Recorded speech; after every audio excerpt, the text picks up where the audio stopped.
إن الحمد لله نحمده ونستعينه ونستغفره ونؤمن به ونتوكل عليه ونعوذ بالله من شرور أنفسنا ومن سيئات أعمالنا من يهده الله فلا مضل له ومن يضلله فلا هادي له وأشهد أن لا إله إلا الله وحده لا شريك له وأشهد أن محمدًا عبده ورسوله أما بعد فإن خير الحديث كتاب الله وخير الهدي هدي محمد صلى الله عليه وسلم وشر الأمور محدثاتها وكل محدثة بدعة وكل بدعة ضلالة وكل ضلالة في النار. أعوذ بالله من الشيطان الرجيم. بسم الله الرحمن الرحيم. يا أيها الذين آمنوا اتقوا الله حق تقاته ولا تموتن إلا وأنتم مسلمون. يا أيها الناس اتقوا ربكم الذي خلقكم من نفس واحدة وخلق منها زوجها وبث منهما رجالا كثيرا ونساء واتقوا الله الذي تساءلون به والأرحام إن الله كان عليكم رقيبا. يا أيها الذين آمنوا اتقوا الله وقولوا قولا سديدا يصلح لكم أعمالكم ويغفر لكم ذنوبكم ومن يطع الله ورسوله فقد فاز فوزا عظيما. بسم الله الرحمن الرحيم.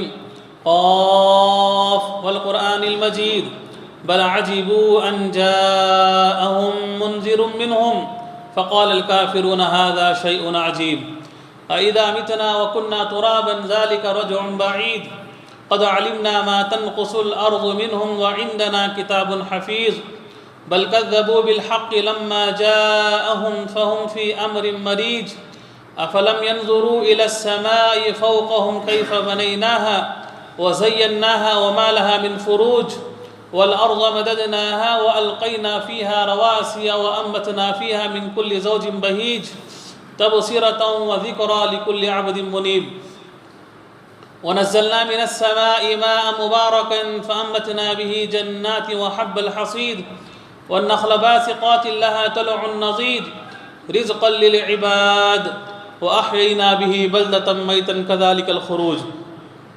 كذبت قبلهم قوم نوح وأصحاب الرس وثمود وعاد وفرعون وإخوان لوط وأصحاب الأيكة وقوم تبع كل كذب الرسل فحق وعيد أفعينا بالخلق الأول بل هم في لبس من خلق جديد. وقال تعالى في كلامه المجيد بسم الله الرحمن الرحيم. إذا زلزلت الأرض زلزالها وأخرجت الأرض أثقالها وقال الإنسان ما لها يومئذ تحدث أخبارها بأن ربك أوحى لها يومئذ يصدر الناس أشتاتا ليروا أعمالهم فمن يعمل مثقال ذرة خيرا يره ومن يعمل مثقال ذرة شرا يره. ہر قسم کی تعریف حمد و ثنا کبریائی اور بڑائی تعریف و توصیف اس اللہ رب العالمین کے لیے لائق ہے، سزاوار ہے. اسی اللہ کے لیے ہر چیز کی تعریف ہے، حمد و ثنا ہے، جو پوری کائنات کا ذرے ذرے کا وہ خالق بھی ہے، مالک بھی ہے، رازق بھی ہے، مدبر بھی ہے اور وہ ہر چیز پر قادر ہے. اور رب العالمین جس نے ہمیں اپنی تمام مخلوقات میں سے سب سے بہتر، سب سے اشرف، سب سے بہترین مخلوق، انسانی مخلوق بنا کر کے ہمیں پیدا کیا، اور صرف انسان ہی نہیں بلکہ ایک مسلمان بھی بنایا، اور مسلمانوں میں سے بھی توحید پرست بنا کر کے اللہ نے ہمیں بھیجا. یہ رب العالمین کا بڑا کرم ہے، اس کا احسان ہے، اس کا فضل ہے.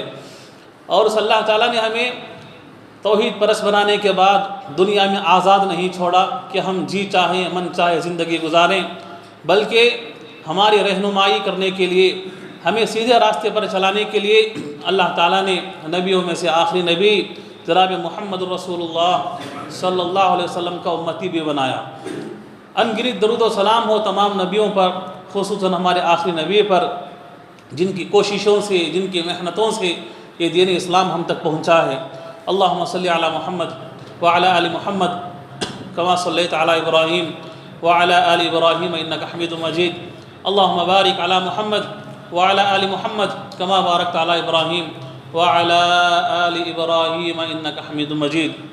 محترم حضرات، میں نے خطبہ جمعہ کے بعد آپ کے سامنے قرآن مجید کے آخری پارہ 30ویں پارے میں سے ایک مشہور صورت جو تقریباً ہر کسی کو یاد بھی رہتی ہے، نمازوں میں اکثر اس کی تلاوت ہوتی رہتی ہے، صورت کا نام ہے سورۃ الزلزال۔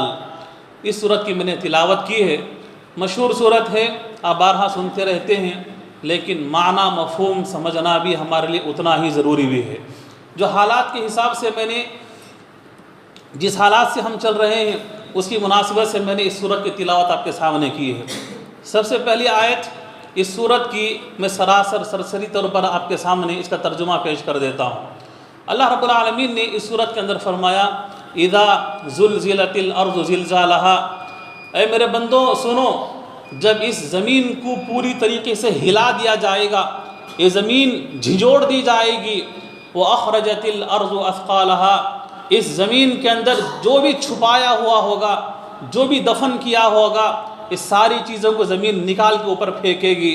وَقَالَ الْإِنسَانُ مَا لَهَا يَوْمَئِذٍ تُحَدِّثُ أَخْبَارَهَا، اس وقت انسان اس حالت کو دیکھے گا کہ زمین جھنجھوڑ دی جا رہی ہے، زمین کے اندر کی ساری چیزیں اوپر آ رہی ہیں، اور انسان کہے گا ما لها، کیا ہو گیا ہے اس زمین کو، جو زمین جہاں دیکھو وہاں ہلتی جا رہی ہے، زلزلے آتے جا رہے ہیں، زمین کے اندر کی ساری چیزیں اوپر آ رہی ہیں۔ بِأَنَّ رَبَّكَ أَوْحَىٰ لَهَا، اس وقت رب العالمین زمین کو حکم دے گا، زمین کو زبان دے گا بولنے کے لیے، بات کرنے کے لیے اللہ تعالیٰ زمین کو حکم دے گا، یہ زمین بول پڑے گی، زمین بات کرے گی۔ اس وقت اللہ سے کہے گی کہ اے اللہ یہ میرا حصہ ہے جہاں انسان گناہ کرتا تھا، اے اللہ یہ حصہ ہے جہاں میرے اندر دفن کیا گیا تھا، اے اللہ یہ وہ حصہ ہے جہاں خزانے دفن کیے گئے تھے، اے اللہ یہ وہ حصہ ہے فلاں آدمی کو یہاں مار کے ڈال دیا گیا تھا۔ زمین بات کرے گی بِأَنَّ رَبَّكَ أَوْحَىٰ لَهَا يَوْمَئِذٍ يَصْدُرُ النَّاسُ أَشْتَاتًا لِيُرَوْا أَعْمَالَهُمْ، اس وقت لوگ جماعتیں بنا بنا کر کے، گروہ بن بن کر کے رب کے سامنے کھڑے ہوں گے۔ وہ زمین ہوگی، رب العالمین کے سامنے ہم سب کھڑے ہوں گے۔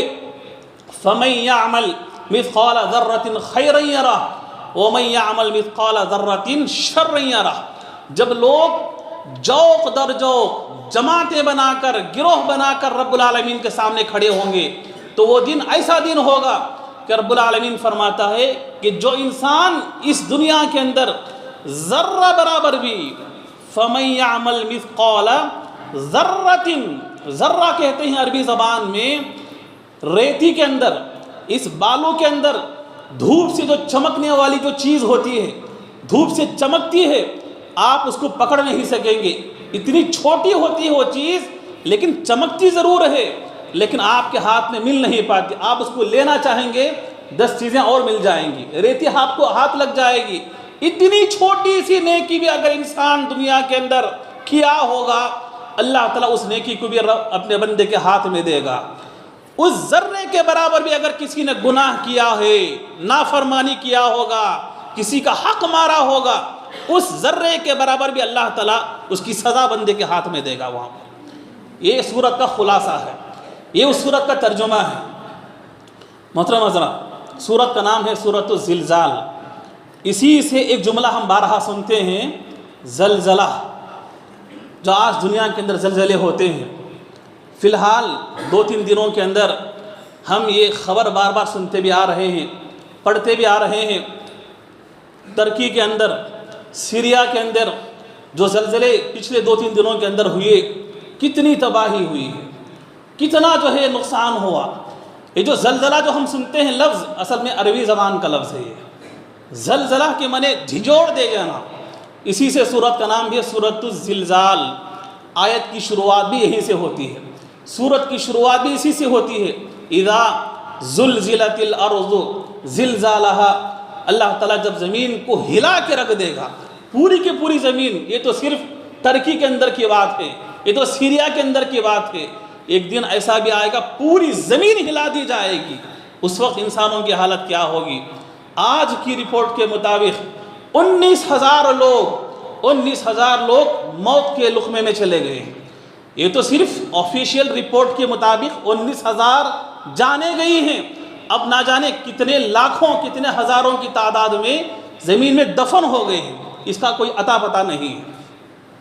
تقریباً 8,000 سے زیادہ بلڈنگیں زمین کے اندر دھس گئی ہیں، زمین نگل چکی ہے اور بقیہ کی کوئی رپورٹ ہی نہیں ہے۔ یہ اور ابھی سے آج کی رپورٹ کے مطابق لوگوں نے یہ بھی سروے کیا ہے، بتایا ہے کہ اس زلزلے کی وجہ سے اس زلزلے کی وجہ سے سمندر کے اندر ایک طوفان بھی آنے والا ہے، ایک اور سونامی آنے والا ہے، تقریباً 14-15 ملکوں کو اپنے لپیٹ میں لینے والا ہے۔ یہ سب کیا ہیں؟ یہ سب حالات کیا ہیں؟ کہیں زلزلے تو کہیں طوفان۔ دیکھو دنیا کے اندر دو طرح کے لوگ پائے جاتے ہیں، ایک ہے مومن کی سوچ اور ایک ہے غیر مومن کی سوچ، عام آدمی کی سوچ۔ عام آدمی کیا سوچتا ہے کہ زلزلے کیوں آتے ہیں، یہ طوفان کیوں آتے ہیں اور یہ ہوائیں کیوں چلتی ہیں؟ اس کی اپنی سوچ یہ کہتی ہے کہ زمین کے اندر جب گرمی زیادہ ہو جاتی ہے تو یہ گرمی اوپر نکالنے لگتی ہے، زمین ہلنے لگتی ہے، اس لیے زلزلے آتے ہیں۔ ایک عام آدمی سوچتا ہے طوفان کس لیے آتا ہے، یہ طوفانیں، یہ برسات تیزی کے ساتھ کیوں آتے ہیں؟ اس کی یہ سوچ ہے کہ کہیں سائیکلون ہے، کہیں سے اٹھا ہوا ہے، بس اس کی ہوا آ رہی ہے، طوفان چل رہا ہے۔ یہ ہوائیں، یہ انسان کے اپنی سوچ ہے، لیکن مومن کی سوچ کیا ہوتی ہے؟ ایک مومن اپنے انداز سے کیا سوچتا ہے؟ کہتا ہے کہ یہ زلزلے گرمی کی وجہ سے نہیں، یہ طوفان کسی اور وجہ سے نہیں، بلکہ قیامت کی نشانی ہے، قیامت کی نشانی ہے۔ مومن یہ سوچتا ہے قیامت کی نشانی بھی اس لیے آتی ہے، یہ ہمارے اپنے گناہوں کا نتیجہ ہے، ہمارے اپنے گناہ ہیں جس کی وجہ سے آج یہ زلزلے اور یہ طوفان اور یہ دوسری شکل میں، جو کبھی سونامی کی شکل میں، کبھی بیماریوں کی شکل میں، وباؤں کی شکل میں، پچھلے سالوں ہم نے دیکھا ہے 2-3 سالوں کے اندر لاکھوں کی تعداد میں، ابھی پوری دنیا کی رپورٹ کے مطابق 68 لاکھ لوگ اس وبا کی، کورونا کی زد میں آ کر کے لاکھوں لوگ اپنی جو ہے جان گنوا چکے ہیں۔ یہ مومن کی سوچ ہے اور یہ قیامت کی نشانی ہے۔ اس کی دلیل کیا ہے کہ اس طرح کے زلزلے، اس طرح کے طوفان، اس طرح کے وبائیں قیامت کی نشانی ہے؟ اس کی دلیل کیا ہے؟ آئیے حدیث کی روشنی میں دیکھتے ہیں۔ ہمارے لیے اللہ کے نبی صلی اللہ علیہ وسلم نے 2 ہی چیزیں ہمیں دے کر کے گئے، کتاب اللہ، سنت رسول اللہ۔ اللہ کی کتاب، سنت رسول، اس کے اندر ہم تلاش کریں، ڈھونڈیں، دیکھیں کہ یہ سارے حالات کیوں آتے ہیں۔ ہمیں عام سوچنے کی ضرورت نہیں ہے۔ آئیے حدیث کی روشنی میں دیکھتے ہیں۔ حدیث کا راوی ہے حضرت ابو ہریرہ رضی اللہ تعالیٰ عنہ، فرماتے ہیں کہ 6 چیزیں اس کے اندر ایسی ہیں۔ اس حدیث کے اندر پیارے نبی صلی اللہ علیہ وسلم نے 6 چیزیں بتلائی ہیں۔ کہا کہ لا تقوم الساعۃ، قیامت اس وقت تک نہیں آئے گی۔ قیامت آئے گی، کب آئے گی؟ جب یہ 6 چیزیں عام ہو جائیں گی، جب یہ 6 چیزیں پھیل جائیں گی، ظاہر ہو جائیں گی، تو سمجھ لو کہ قیامت آنے والی ہے۔ ہمارے سر پہ کھڑے ہیں۔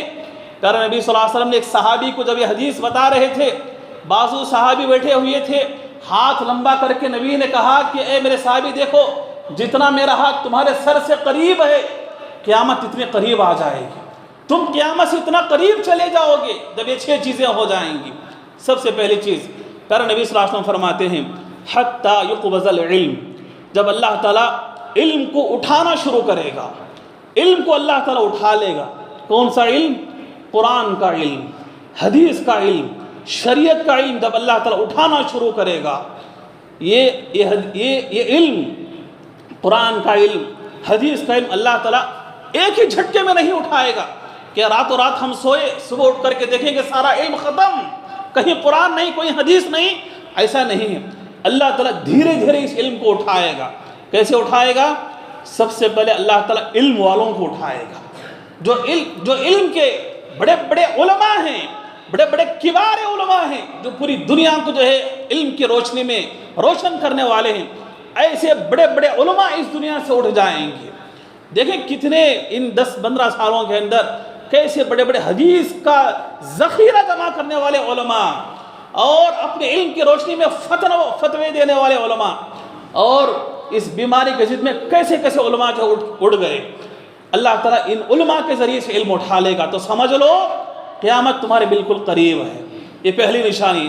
دوسری نشانی نبی نے کہا وَتَكْثُرُ الزَّلَازِلُ، جب زلزلے زیادہ ہونے لگیں گے، زلزلے جب زیادہ ہونے لگیں گے، 21ویں صدی کے اندر 20-22 سالہ رپورٹ اگر ہم دیکھیں، ہر سال زلزلے آئے ہیں، 2001 سے لے کر کے 2023 تک ہر سال کی رپورٹ ہمارے پاس موجود ہے، کہیں نہ کہیں زلزلے ضرور آئے ہیں۔ جب یہ تکثر الزلازل، زلزلے جب زیادہ ہونے لگیں گے، سمجھ لو کہ قیامت تمہارے سر سے قریب ہے۔ وَيَتَقَارَبُ الزَّمَانُ، زمانہ بالکل قریب ہو جائے گا، یعنی وقت کے اندر برکت ختم ہو جائے گی، وقت تیزی سے چلنے لگے گا۔ ابھی رمضان گیا نہیں، 1.5 مہینے کے بعد پھر رمضان آ رہا ہے، صبح ہوئی نہیں شام ہو جاتی ہے، ایک ہفتہ گزرا نہیں دوسرا ہفتہ، دیکھتے دیکھتے وقت اتنی تیزی سے گزرنے لگے گا۔ وَيَتَقَارَبُ الزَّمَانُ، اللہ تعالیٰ وقت سے برکت کو ختم کر دے گا، سمجھ لو کہ قیامت تمہارے سر پہ کھڑی ہوئی ہے۔ وَتَظْهَرُ الْفِتَنُ، جب دیکھو تب فتنے، صبح میں فتنہ، شام میں فتنہ، اور فتنوں کی بھرمار، نئی نئی آزمائشیں ہمارے اوپر، سمجھ لو کہ قیامت ہمارے سر پہ کھڑی ہے۔ وَيَكْثَرُ الْحَرَجُ، حرج زیادہ ہو جائے گا۔ صحابہ نے پوچھا اللہ کے رسول حرج کیا چیز ہے؟ حرج کس کو کہتے ہیں؟ نبی نے کہا القتل والقتل، قتل و غارت گری عام ہو جائے گی، قتل کرنے والے کو نہیں معلوم کہ میں کیوں قتل کر رہا ہوں، اور مقتول جو مر رہا ہے اس کو نہیں معلوم کہ مجھے کیوں مارا جا رہا ہے۔ قتل و غارت گری عام ہو جائے گی، مارنے والے کو نہیں معلوم، بس رشوت کی خاطر، مقصد کی خاطر، بدنام کرنے کی خاطر ڈھیر ساروں کو مار رہا ہے، اور مرنے والوں کو بھی نہیں معلوم کہ ہمیں کیوں مارا جا رہا ہے۔ یہ قتل و غارت گری عام ہو جائے گی۔ نبی نے کہا حتیٰ یکثر فیکم المال، مال کی ریل پیل ہو جائے گی، مال بھی بہت زیادہ ہو جائے گا، لوگوں کے ہاتھ میں پیسے کی قدر نہیں، مال کی قدر نہیں، اور فضول خرچی عام ہو جائے گی، تو سمجھ لو کہ قیامت تمہارے سر پہ کھڑی ہوئی ہے۔ یہ اللہ کے نبی صلی اللہ علیہ وسلم کی ایک حدیث کی روشنی میں ہمیں بات معلوم ہوتی ہے۔ زلزلے جب کثرت سے آتے ہیں یہ قیامت کی نشانی ہے۔ اللہ کے نبی صلی اللہ علیہ وسلم کی دوسری حدیث ہے، سلمہ بن نفیل رضی اللہ تعالیٰ عنہ بیان کرتے ہیں کہ ہم اللہ کے نبی صلی اللہ علیہ وسلم کے ساتھ بیٹھے ہوئے تھے کہ آپ صلی اللہ علیہ وسلم نے کہا کہ اے میرے صحابیوں سنو، میں اب زیادہ دن رہنے والا نہیں ہوں، میری موت کا وقت قریب ہے، میرے بعد جو تمہارا دور ہے یہ دور بھی ختم ہونے والا ہے، جلدی سے ختم ہونے والا ہے، اس کے بعد فتنے در فتنے، فتنے در فتنے شروع ہونے والے ہیں۔ پھر آگے اللہ کے نبی نے کہا وَبَيْنَ يَدَ السَّاعَةِ، قیامت کے قریب ایسے ہوگا کہ موتان شدید، بہت زیادہ موتیں ہونے لگیں گی، موت کی کثرت اتنی زیادہ ہوگی کہ انسان سمجھ بھی نہیں سکے گا، شدید، بہت زیادہ موتیں ہوں گی۔ آج کوئی ایک چیز عام ہوتی ہے، زلزلے لاکھوں کی تعداد میں موت، کوئی وبائی بیماری سووں میں، سینکڑوں میں، ہزاروں میں نہیں، لاکھوں کی تعداد میں موت، کہیں طوفان ہزاروں میں، سینکڑوں میں، لاکھوں کی تعداد میں موت، موت کثرت سے ہونے لگے گی۔ موتان شدید وبعدہ سنوات الظلال، اور ایک سال موت ہوگی نہیں، اگلے سال جو ہے پھر زلزلوں والا سال آئے گا، ایک فتنہ آیا نہیں پھر زلزلوں والا سال آئے گا، یہ زلزلوں والے سال آتے رہیں گے۔ اللہ کے نبی نے پیشن گوئی کی تھی، وہی پیشن گوئی آج صادق آ رہی ہیں۔ حدیثیں جھوٹی تو نہیں ہو سکتی، اللہ کے نبی کی حدیثیں ثابت تو ہونا ہے، تو زلزلے آتے رہیں گے، لیکن ان زلزلوں سے ہمیں کرنا کیا ہے؟ آج جیسے زلزلوں کی خبر ہم سنتے ہیں، وقتی طور پہ تھوڑی دیر کے لیے ہی صحیح ہمارا دل جھٹکتا ہے، ہم اللہ کو یاد کرتے ہیں، کچھ دیر کے لیے ہی صحیح ہم اللہ کی طرف رجوع ہوتے ہیں، کچھ دیر کے لیے صحیح چند لوگ توبہ استغفار ضرور کرتے ہیں، لیکن بعد میں سب اپنے اپنے کاموں میں مصروف ہو جاتے ہیں۔ یہ اللہ کو پسند نہیں ہے، یہ اللہ تعالیٰ کو پسند نہیں ہے۔ اللہ تعالیٰ تو اتنا رحیم ہے، اتنا غفور ہے، اور اللہ تعالیٰ ہم پر اتنا مہربان ہے۔ ایک قرآن کی آیت کی روشنی میں ہمیں معلوم ہوتا ہے کہ ہم جتنے گناہ کرتے ہیں اللہ تعالیٰ ہمارے اکثر گناہوں کو معاف کر دیتا ہے۔ چلو میرے بندے ہیں، آج نہیں تو کل سدھر جائیں گے، کل نہیں تو پرسوں سدھر جائیں گے. اللہ ڈھیل دیتے رہتے. ہمارے گناہوں کو، ہر گناہ کو اللہ پکڑتا نہیں ہے. چند گناہ ایسے ہیں جو اللہ کو معلوم ہے کس گناہ کو پکڑنا ہے، کس گناہ کی سزا دینا ہے.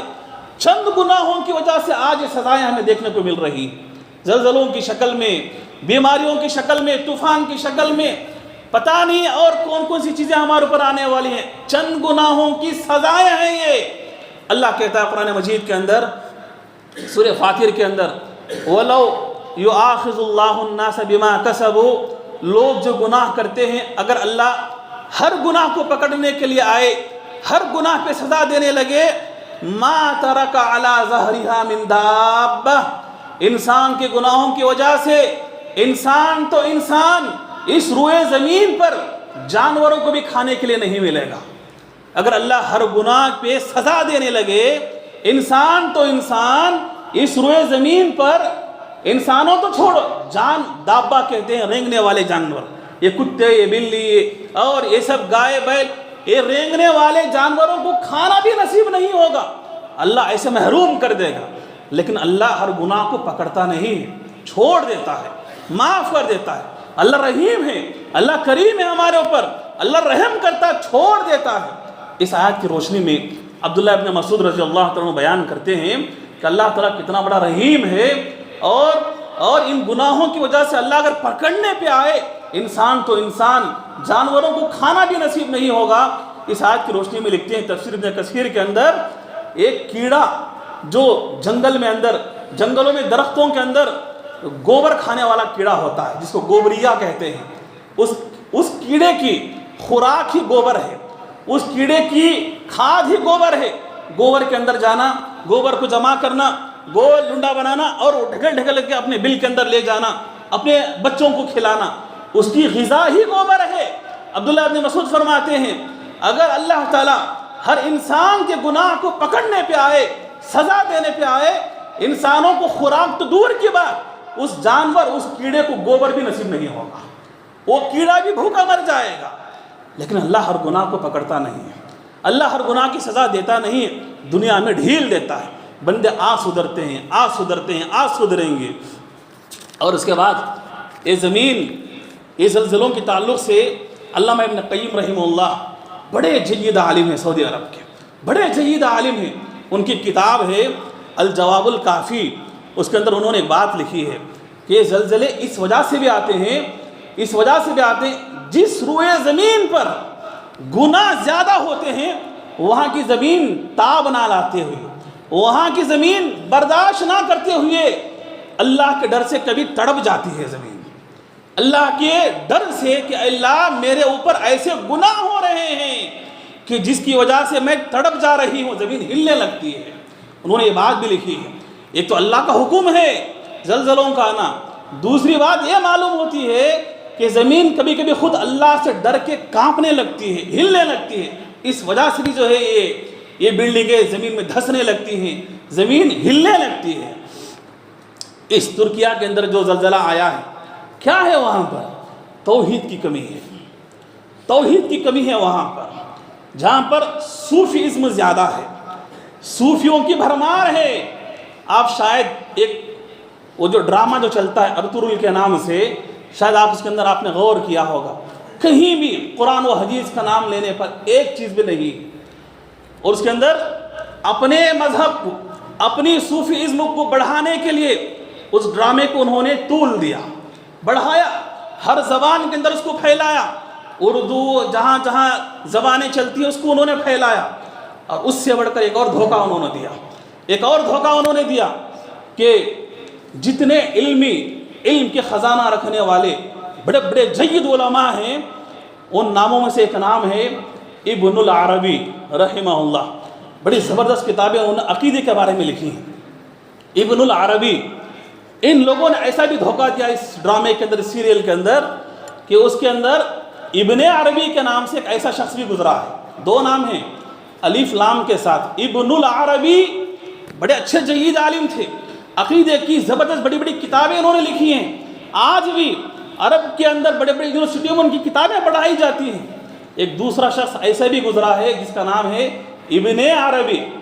ابن العربی الف لام کے ساتھ، بغیر الف لام کے ابن عربی، یہ شخص صوفی تھا، جس نے صوفیوں کا عقیدہ کیا ہے معلوم؟ ہر چیز میں اللہ ہے، انسانوں میں بھی اللہ ہے نعوذ باللہ، جانوروں میں بھی اللہ ہے، اچھی جگہوں میں بھی اللہ ہے، غلیظ گندی جگہوں میں بھی اللہ ہے، ہر جگہ میں اللہ اللہ اللہ۔ اور ان کا ایک عقیدہ یہ بھی ہے صوفیوں کا کہ اللہ کی قرآن کی آیت کی روشنی میں غلط مفہوم لیتے ہیں۔ اللہ نے کہا ہے کہ وَاعْبُدْ رَبَّكَ حَتَّى يَأْتِيَكَ الْيَقِينُ، اللہ نے یہ بات کہی ہے کہ میرے بندو تم عبادت کرو اس وقت تک جب تک کہ تمہیں یقین نہ آ جائے، حَتَّى يَأْتِيَكَ الْيَقِينُ، یقین جب تک نہیں آتا تب تک تمہیں جو ہے عبادت اللہ کی کرنا ہے۔ یہاں ہمارا اپنا سلفیوں کا، ہم اہل حدیثوں کا، نبی کا راستہ ہمارا یہ ہے کہ یقین سے مراد کیا ہے؟ ہم صحابہ کی تفسیر دیکھتے ہیں، نبی کی تفسیر دیکھتے ہیں، اہل علم کی تفسیر دیکھتے ہیں۔ یقین سے مراد موت ہے، موت۔ اللہ نے ہمیں یہ حکم دیا ہے کہ موت آنے تک اللہ کی عبادت کرو۔ ان صوفیوں نے غلط عقیدہ کیا لیا ہے اس سے؟ یقین آنے تک ہمیں اللہ کی عبادت کرنا ہے۔ ہمیں یقین آ گیا کہ اللہ ایک ہے، اسی نے دنیا کو بنایا ہے، ہمیں یقین آ گیا، اس لیے اب ہم عبادت کرنے کی ضرورت نہیں، نہ نماز پڑھتے ہیں، نہ ذکر کرتے ہیں، نہ قرآن کی تلاوت، کچھ نہیں کرتے، صرف وہی پیٹھا پگڑی، وہی جبہ کبہ پہن کے یہی غلط عقیدہ پھیلاتے رہتے ہیں، ہر چیز میں اللہ، ہر چیز میں اللہ، ہر چیز میں اللہ۔ اور ہمیں یقین آ گیا ہے، کس نے کہا؟ قرآن کی دلیل دیتے ہیں، وَاعْبُدْ رَبَّكَ حَتَّى يَأْتِيَكَ الْيَقِينُ، یقین آنے تک عبادت کرنے کا اللہ نے حکم دیا ہے۔ ہمیں یقین ہے اللہ ایک ہے، اسی نے کائنات کو بنایا ہے۔ یہ غلط عقیدہ پھیلانے والا کون تھا؟ ابن عربی، اسی ترکیہ کی زمین کا ہے۔ اس ڈرامے کے اندر، اس سیریل کے اندر ابن عربی کا نام ابن العربی رکھ دیا گیا ہے تاکہ لوگ اس سے دھوکہ کھا جائیں۔ ابن العربی، اس کی کتابیں لوگ پڑھیں، غلط عقیدہ سیکھیں، نام تبدیل کر کے بہکایا جا رہا ہے۔ اس سرزمین کے اندر کمی اگر کسی کی ہے، توحید کی کمی ہے، توحید کی کمی ہے، صوفیزم کو بڑھایا جاتا ہے۔ اس کے علاوہ ہو سکتا ہے اسی وجہ سے زمین کانپنے لگی ہو، جس سرزمین میں اللہ کی عبادت کو چھوڑ کر غیروں کی عبادت ہوتی ہو، اللہ کے دین کے ساتھ کھلواڑ کیا جاتا ہو۔ لوگ کہتے ہیں کہ ارے وہاں کا پرائم منسٹر تو طیب اردگان تو کتنی اچھی قرات کرتا ہے، ارے وہ تو قرآن کا حافظ ہے، تو کیا ہوا؟ کہ قرآن کا حافظ ہونے سے کوئی دلیل نہیں ہے۔ اللہ تعالیٰ عقیدے کو دیکھتا ہے، کس کا عقیدہ کیسا ہے، کس کا عقیدہ کیا ہے جو غلط۔ اور اس کے علاوہ بھی یہ طیب اردگان کون ہے؟ یہ شیعوں کے 12 امام ہیں، 12 فرقے ہیں، ان میں سے 12ویں فرقے کا تعلق رکھنے والا ہے، جس کا عقیدہ خود خراب ہے، جہاں سے صحابہ کو گالی دینے والے شیعہ کے فرقے۔ ایسی چیزیں جب وہاں پر بھرمار ہیں ترکیہ کے اندر، ہو سکتا اس وجہ سے بھی وہاں کی زمین تاب نہ لا سکی ہو، اللہ کے ڈر سے کانپنے لگی ہو۔ اس کے علاوہ بھی اس کے اندر ایسا گھمنڈ تھا، ایسا غرور تھا، وہ اسی سال کا انتظار کر رہا تھا 2023 ختم ہونے دو تو میں کیا کرتا ہوں، میرا معاہدہ ختم ہوگا۔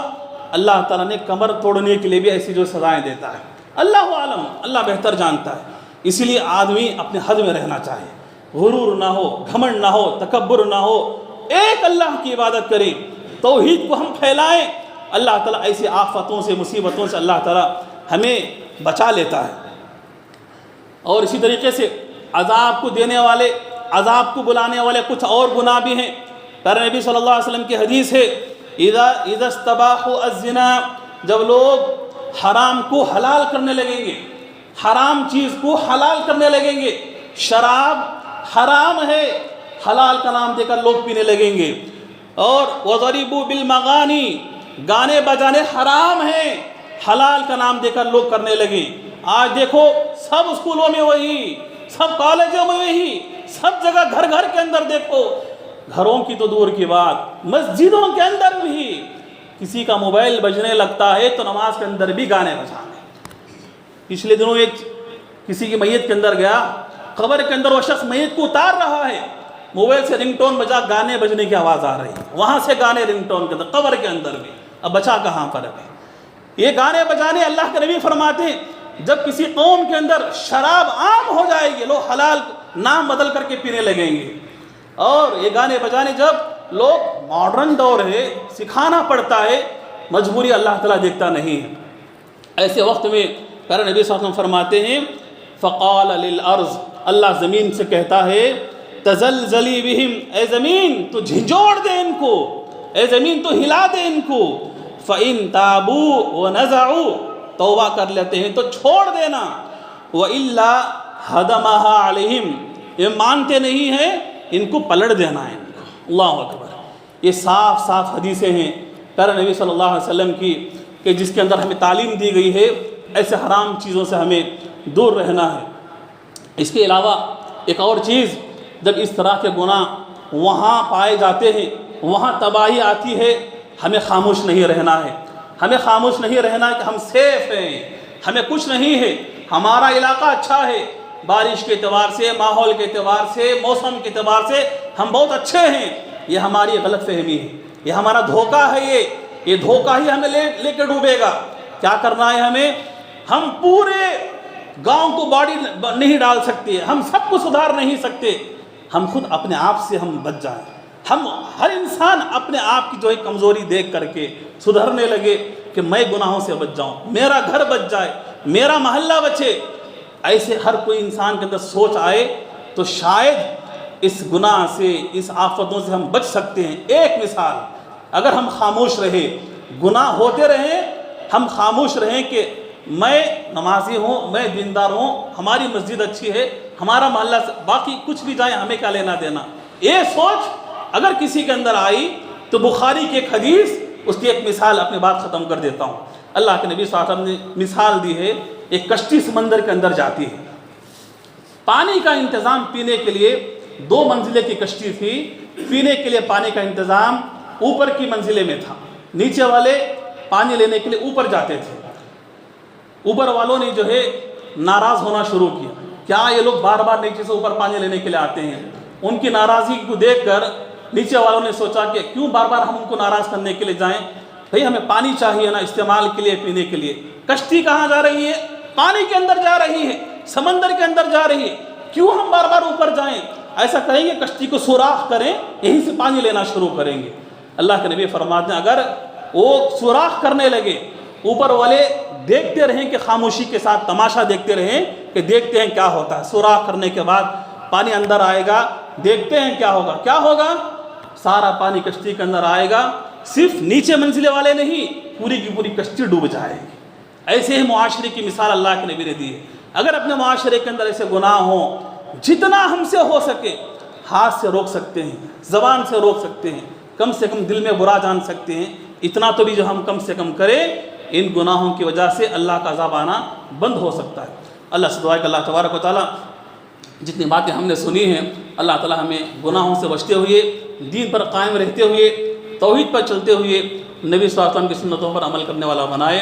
آمین۔ وآخر دعوانا الحمدللہ رب العالمین۔